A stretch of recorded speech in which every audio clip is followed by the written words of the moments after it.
Good morning, and welcome back to Daily Dhamma, a letter to our children. Today is January 12th, and our reading is the five Khandhas.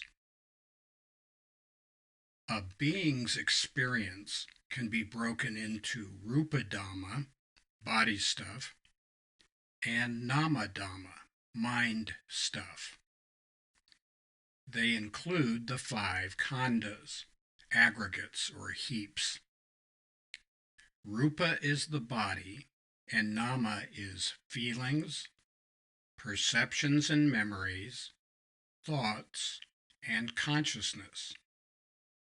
They are sense objects, phenomena that are conditioned by the untrained mind and that give rise to clinging and craving. We meditate in order to let them go. They are impermanent, anicca, unsatisfactory, dukkha, and not the self, anatta.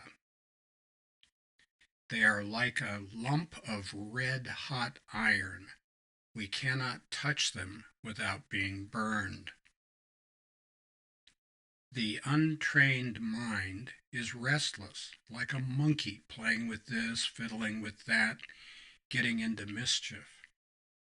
It causes all kinds of problems with other people and creates misunderstandings and conflict.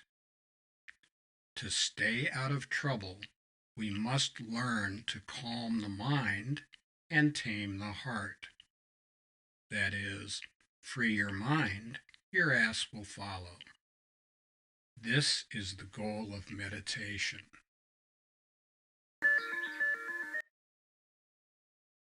Once again, the five Khandas are the body, feelings, memories and perceptions, thoughts, and consciousness. And they are all impermanent, unsatisfactory, and not the self. We must train ourselves to let them go.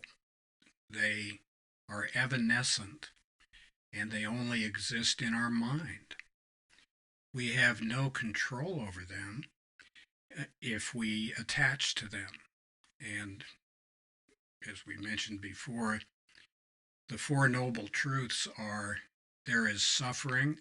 Suffering is caused by attachment. Suffering ceases with non-attachment. And the way to non-attachment is the Eightfold Path.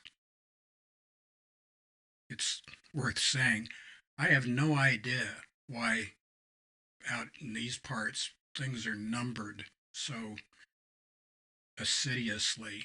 The Four Noble Truths, the five Khandas, the five precepts, the Eightfold Path, the 7 ways of screwing around.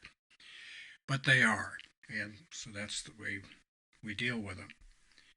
Now, the Buddha used to stress that this was like the five Khandas are like a lump of molten lead. You cannot touch it on the top. You cannot touch it on the sides. You cannot touch it on the bottom. Any place that you touch the five Khandas, it's going to burn you and burn you badly. You might recognize some similarities between this and Epictetus on the things outside of our control, which is basically everything outside of us.